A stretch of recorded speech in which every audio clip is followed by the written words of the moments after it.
नमस्कार, आप सभी का स्वागत है स्टार सिटी न्यूज़ में। मैं इस वक्त दिल्ली के मटियाला विधानसभा में मौजूद हूँ। साथ ही हमारे मनोहर प्रसाद जी हैं, जो कि भारतीय जनता पार्टी के पूर्व के जिला अध्यक्ष हैं पूर्वांचल मोर्चा से। आइए इनसे बात कर लेते हैं। सबसे पहले सर, पश्चिमी दिल्ली लोकसभा को लेकर बात करेंगे। कमलजीत शेरावत जी जीत के आएंगी। सबसे पहले क्या कहना चाहेंगे उनकी जीत के? ये मोदी जी की जीत है, आम जनमानस की जीत है। जितने भी पूरे कार्यकर्ता पश्चिमी दिल्ली के, वेस्ट दिल्ली के जितने भी हमारे बीजेपी के कार्यकर्ता, उनकी जीत है। और ये एक हमारे संगठन की जीत है। और इस संगठन की जीत में हमारे जितने छोटे से लेके बड़े तक, मंडल अध्यक्ष, जिला अध्यक्ष और प्रदेश लेवल के कार्यकर्ता, हमारे बूथ लेवल के कार्यकर्ता, इन सबका श्रेय है। तब जाकर हम इस संगठन पर जीत हासिल की। सर, 5 सालों में क्या उम्मीदें रखी जाएँ कमलजीत शेरावत जी से? जैसे आपके जो नालों की जो काफ़ी बड़ी एक भयंकर समस्या देखने को मिल रही है, क्या लगता है होगा इसका सुधार कुछ? बिल्कुल होगा, क्यों नहीं होगा। क्योंकि हमारी जैसी अभी की जो हमारे जो ये कार्य, जो हमारी लोकसभा की जो हमारी बहन जी हैं, ये एक ज़मीन से जुड़ी कार्यकर्ता है। इनका एक काम करने का तरीका ही अलग है। ये छोटे छोटे कार्यकर्ताओं की सुनती हैं, छोटे छोटे कार्यकर्ताओं पर ध्यान देती हैं, बड़े छोटे सारे सामान्य कार्यकर्ताओं को साथ लेकर चलती हैं।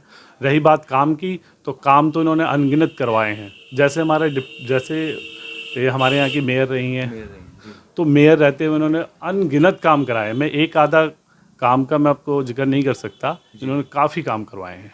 तो विकास का इनके अंदर एक धाराएं बहती हैं। तो मेरे हिसाब से जब से ये पश्चिमी दिल्ली के, अब इन्होंने 2 दिन पहले शपथ ली है, शपथ लेते ही काम डाउन शुरू हो चुका है। जितने भी छोटे से बड़े जितने भी कार्य हैं वो शुरू हो चुके हैं। शुरुआत जैसे किस तरह की हो चुकी है सर? शुरुआत अभी, हालांकि अभी मेरी उनसे बात नहीं हुई है, लेकिन जो अभी पता लगा है कि सबसे पहले एक हमारा एक कार्य, जो बहन जी ने एक चुनावी दौरे में भी उन्होंने कहा था कि नागलोई से लेके नजफगढ़ तक एक मेट्रो होगा। सबसे पहले उस मेट्रो के ऊपर विचार किया जाएगा। और नाली सड़क, ये तो अपने चल ही रहे पार्टी के कार्य, ये तो हैं ही। बड़े बड़े कार्य भी जो भी हैं बीजेपी के, और हमारे जो भी लोकसभा के हैं, अभी हमारे विधानसभा के भी जो भी बनेंगे, हमारे जो भी विधायक बनेंगे, साथ मिलकर के काम करेंगे। क्या लगता है आपको दिल्ली की 70 सीटों में से इस बार भारतीय जनता पार्टी कितनी तैयारियों के साथ सर? देखिए, दिल्ली के अंदर इस बार जो भैरूपिया घूम रहा है हमारे यहाँ, एक दिल्ली में एक भैरूपिया है, अरविंद केजरीवाल। उस लोगों को उन्होंने खूब ठगा है। आज भी जो बिल हैं, जो उन्होंने कहा था कि पानी का बिल नहीं आएगा, बिजली का बिल नहीं आएगा, इस समय पानी और बिजली की हाहाकार मची हुई है। उन्होंने डबल डबल रेट कर दिए। इनके मंत्री घोटालेबाज, एक से बढ़कर एक। जब कोरोना का टाइम था, लोग मर रहे थे, त्राहिमाम मच रहा था, लाशों की ढेर लगी हुई थी, तब अरविंद केजरीवाल अपने 14 करोड़ रुपए के जो लागत से इन्होंने शीश महल बनाया था, उसमें बैठ करके 44 करोड़ रुपए की जो लागत लगाई थी, टॉयलेट वैलेट वैसे ऐसे लगाए उन्होंने, 10-10 लाख रुपए के, 14-14 लाख रुपए के पर्दे लगाए थे। उसमें बैठ करके शराब की पॉलिसियाँ बना रहे थे। तो इससे क्या लगता है जनता में इस बार क्या मूड है? इस बार मतलब फ्री की तरफ जाएगी, या कहीं ना कहीं लगता है कि भाजपा को इस बार जनता मौका दे रही है इस बार? फ्री का लॉलीपॉप जो अरविंद केजरीवाल ने दिया था, जनता उससे मोह माया से दूर हो चुकी है। कोई मुद्दे हैं आपके पास सर, कोई बीजेपी में दिल्ली में कोई विधानसभा को लेकर? सड़क बुरा हाल है, पानी में त्राहिमाम त्राहिमाम मचा हुआ है, चारों तरफ चीख पुकार है, कहीं कोई समस्या का कोई जनाधार नहीं है। आम आदमी पार्टी पूरी तरह फेल है, चारों खाने चित है। ऐसे में बीजेपी को आना निश्चित है। जनता ने मूड बना लिया है, और जनता की सिर्फ एक ही पुकार है कि मोदी जी दोबारा दिल्ली के अंदर आने चाहिए। डबल इंजन की सरकार जैसे यूपी में चल रही है, उसी प्रकार अगर दिल्ली के अंदर ये डबल इंजन की सरकार बनेगी, तो विकास की धाराएं बहेगी। सर, अभी तीसरी बार सरकार बनी मोदी जी की सर, क्या लगता है तीसरी बार सरकार बनने से नया कैबिनेट, नया मंत्रिमंडल बना है, तो किस तरह का आगे काम होंगे? 10 साल हमने मोदी जी के काम को देखा है। 10 साल मोदी जी ने ऐसे ऐसे अजूबे काम किए हैं जो अनगिनत है, जो जनताओं को पता है, सबको पता है, छोटे छोटे आम कार्यकर्ताओं को भी पता है। जैसे 370 हटाना, ये कोई मामूली बात नहीं है। पाकिस्तान इतना गंदा एक देश है जो दोहरा मापदंड अपनाता है। ऐसे ऐसे देशों को धमकाना, आंख दिखाना, उनके ऊपर अटैक करना, उनको डरा करके रखना, ये सब मोदी जी की देन है। मोदी जी ने हमारे राम मंदिर, हमारी आस्था, हमारे प्रभु श्री राम जी का मंदिर बनाया जो 500 साल से लंबित पड़ा हुआ था।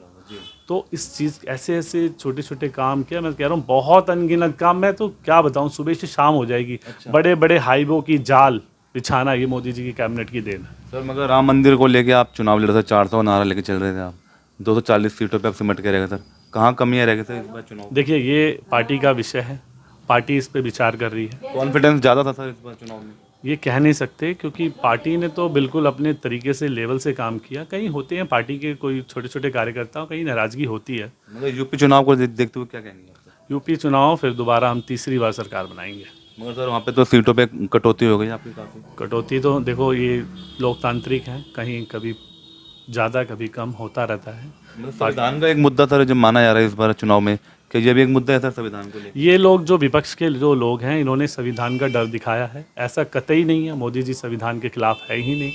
मोदी जी संविधान के एकदम साथ रहते हैं, ऐसी कोई बात नहीं है। ये लोग डराते हैं, धमकाते हैं, ताकि वोट जितने भी हमारे जो दलित भाई बहन हैं उनके मन में डर बैठाया गया कि आपके संविधान से छेड़खानी की जाएगी, परंतु ऐसा कुछ नहीं है, वो सिर्फ डर था। अच्छा मनोहर जी, एक सवाल हो रहा है, जैसे अभी पेपर लीक पे जो बच्चों के साथ भविष्य के साथ खेलवाड़ किया गया, राहुल गांधी जी संसद में जाएंगे, आवाज़ उठाएंगे? देखिए उसकी जांच चल रही है, उसकी जांच चल रही है, और हमारे शिक्षा मंत्री धर्मेंद्र प्रधान उस चीज़ की इंक्वायरी बिठा रहे हैं। अगर कोई भी दोषी पाया जाएगा उस पर ज़बरदस्त एक्शन होगा।